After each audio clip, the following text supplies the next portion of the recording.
बिस्मिल्लाहिर्रहमानिर्रहीम। अस्सलाम वालेकुम। कैसे हैं आप सब लोग? उम्मीद है आप सब लोग खैरियत से होंगे।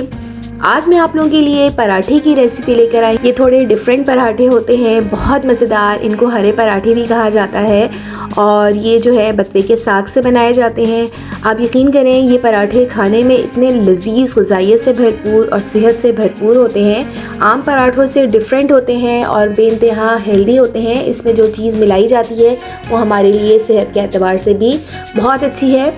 बहुत तरीके से और बहुत एहतमाम से ये पराठे बनाए जाते हैं। सर्दियों में आपको पता है साग जो है वो बेहतरीन आता है, तो सर्दियों में ही ये पराठे बनाए जाते हैं, खाए जाते हैं और तासीर में बहुत अच्छे होते हैं। सर्दियों की बेहतरीन ग़िज़ा है। तो जिन्होंने ये पराठे कभी नहीं बनाए वो ये पराठे ज़रूर ट्राई करें और बना के खाएं, फिर बताएं कितने मज़े के ये डिलीशियस पराठे होते हैं। और जब आपने एक दफ़ा ये पराठा खा लिया तो आप हमेशा सर्दियों का इंतज़ार करेंगे कि कब सर्दियाँ आएँ, कब बथुए का साग आए और हम ये पराठे तैयार करें। चलें आएँ अपनी मज़ेदार सी रेसिपी रेडी करते हैं। इसको मैंने किस तरीके से बनाया है। अच्छा, सबसे पहले यहाँ पर मैंने बथुए का साग लिया है। ये तकरीबन आधा किलो के करीब बथुए का साग है।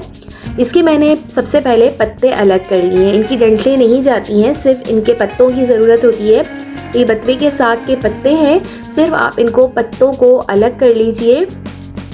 साग में दरअसल मिट्टी बहुत ज़्यादा होती है, तो इनकी अच्छी तरीके से जो है वो धुलाई करनी है। खुले पानी से आपने इसको सबसे पहले अच्छी तरीके से धोना है। इसकी मिट्टी को अच्छे तरीके से साफ़ करना है। जब साग अच्छी तरह से धुल जाएगा, साफ़ हो जाएगा, तो यहाँ पर आप सबसे पहले पानी बॉईल कीजिए। ठीक है, पानी में जब अच्छा सा जोश आ जाएगा तो ये साग, जो धुला हुआ साग है, ये तमाम साग आप पतीली में डाल लीजिए। इसको हमें 2 से 3 मिनट के लिए सबसे पहले इसको उबालना है। बहुत ज़्यादा नहीं उबालना है, बस 2-3 दफ़ा जोश आ जाए और फिर बाकी जो है वो पानी आप छन्नी में ड्रेन कर लीजिए और साग अलग कर लीजिए। थोड़ी देर इसको ठंडा होने दीजिए, रूम टेम्परेचर पे आने दीजिए। ये देखिए साग हमारा रूम टेम्परेचर पे आ चुका है। बहुत मज़े के ये पराठे बनते हैं, आप इस दफ़ा ट्राई ज़रूर कीजिएगा। अच्छा, यहाँ पे इसका जो मेन इंग्रेडिएंट है वो है लहसुन। लहसुन जाता है इसके अंदर। पूरी आप एक पोटली जो होती है, ये जवे आपको नज़र आ रहे होंगे, 20 से 25 जवे हैं। लहसुन में कंजूसी नहीं कीजिएगा, लहसुन से ही इसका मज़ा आता है।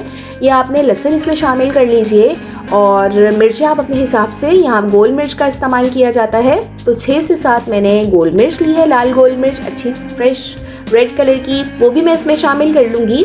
अच्छा, आपको साग को काटने की ज़रूरत नहीं है, आगे जाके इसका पेस्ट तैयार होगा। तो ये तीनों चीज़ें, बस और कुछ इसमें नहीं जाता। हरी मिर्चें नहीं जाती हैं इसके अंदर। आप ये तमाम साग जो है ब्लेंडर में डाल लीजिए। गरम नहीं होना चाहिए वरना ब्लेंडर ख़राब हो जाएगा आपका। तो ये साग आप नॉर्मल टेम्परेचर का आप तमाम चीज़ों के साथ, लहसुन और गोल मिर्च के साथ इसको डाल के थोड़े से पानी के साथ, ज़्यादा पानी नहीं जाएगा, इसका गाढ़ा गाढ़ा सा पेस्ट रेडी होगा ताकि ब्लेंडर हमारा चल सके। तो थोड़ा सा ही आप पानी शामिल कीजिए, तकरीबन 3 से 4 टेबल स्पून। बस इस साग का जो है आपने पेस्ट रेडी करना है। बहुत ज़बरदस्त सा इसका पेस्ट, ये देखिए आप, कितना ज़बरदस्त ग्रीन कलर का फ्रेश साग था, तो कलर भी कितना खूबसूरत आया है साग का और जायके में इतना है लाजवाब ये पराठे बनते हैं। आप एक दफ़ा खाएं, आप इन पराठों के जो है वो दीवाने हो जाएंगे। अच्छा, ये पेस्ट आप सारा जो है वो थाल में निकाल लीजिए जिसमें हमें आटा गूंदना है। अब हम इसमें गंदम का आटा शामिल करेंगे। जो हम नॉर्मल हम घर का जो आटा इस्तेमाल करते हैं वो आप शामिल कर लीजिए। थोड़ा थोड़ा आटा शामिल कीजिए। इसमें मेरा तकरीबन 4 साढ़े 4 कप जो है वो आटा गया था और बहुत अच्छी सी डो रेडी हुई थी। तो आप पहले 2 कप तो आप डाल लीजिए आटा, फिर उसको अच्छी तरह से मिक्स कर लीजिए। हमने अभी नमक शामिल नहीं किया है, तो 1 टीस्पून मैंने इसमें नमक शामिल किया है और थोड़ा थोड़ा आटा आप देख रहे हैं मैं डाल के जो है वो इसकी अच्छी सी डो रेडी करूँगी। जिस तरह हम घर का आटा गूंथते हैं उससे थोड़ी सी सख्त होती है इसकी डो। जिस तरह रोगनी आटे की डो तैयार की जाती है, इसमें कोई घी तेल वगैरह बिल्कुल इस टाइम पे नहीं जाता है। सिर्फ गंदम का आटा और नमक मिला के इसकी डो रेडी की जाती है। थोड़ा थोड़ा आटा मिलाते जाइए और इसकी डो रेडी करते जाइए। हाथों पे चिपकेगा थोड़ी, जब आप इसको मिलाना शुरू करेंगे तो परेशानी की कोई बात नहीं है। जैसे जैसे आप गंदम का आटा मिलाते जाएंगे तो इसकी बहुत ज़बरदस्त सी डो रेडी हो जाएगी। इस तरह से आप आहिस्ता आहिस्ता इसकी डो रेडी कर लीजिए।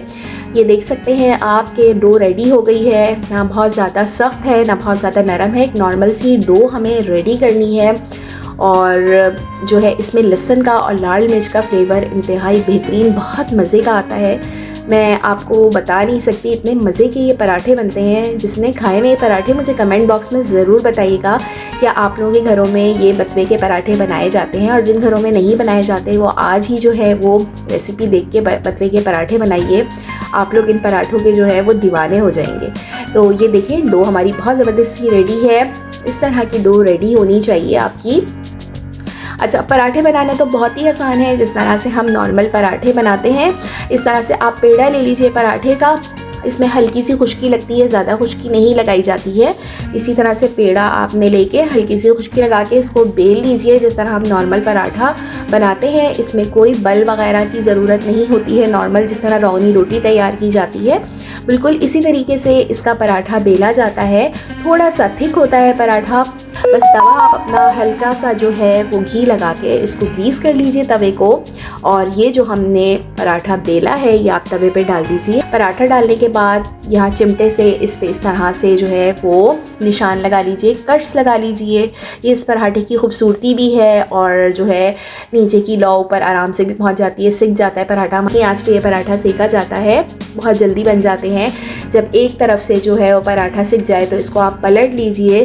फिर जो नॉर्मल, अगर आपके पास असली घी है या नॉर्मल डालडा घी है, वो हल्का हल्का लगा के आप इन पराठों को सेक लीजिए। डाइट कॉन्शियस लोग जो है वो बगैर घी के भी इसको सेक सकते हैं, और जब पराठा सिक जाए तो आप ऊपर से असली घी लगा लीजिए, मक्खन लगा लीजिए। तो जो हेल्थ कॉन्शियस हैं, जो डाइट कॉन्शियस हैं, वो ये पराठा इस्तेमाल कर सकते हैं। वेट लॉस में भी बहुत मददगार ये पराठा साबित होता है, और नाश्ते के लिए बेहतरीन है। तो ये देखिए मैं आपको तोड़ के भी दिखाती हूँ, कितने खस्ता मुलायम पराठे बने हैं, और मक्खन ऊपर से डाल के तो इन पराठों का मज़ा और लाजवाब हो जाता है। उम्मीद है आप लोगों को ये पराठे की रेसिपी समझ में आई होगी, अच्छी लगी होगी। रेसिपी अच्छी लगी है तो वीडियो को लाइक करना बिल्कुल भी नहीं भूलिएगा। अगर आप लोग मेरे चैनल पर नए हैं तो बहुत बहुत खुश आमदेद। चैनल को सब्सक्राइब कर लीजिए और बेल आइकन पे भी ज़रूर क्लिक कर दीजिएगा। अपना बहुत ख्याल रखिएगा। फैमिली और फ्रेंड्स में भी वीडियो को ज़रूर शेयर करते रहा करें। मिलते हैं न्यू वीडियो में न्यू रेसिपी के साथ। जब तक के लिए अल्लाह हाफिज़।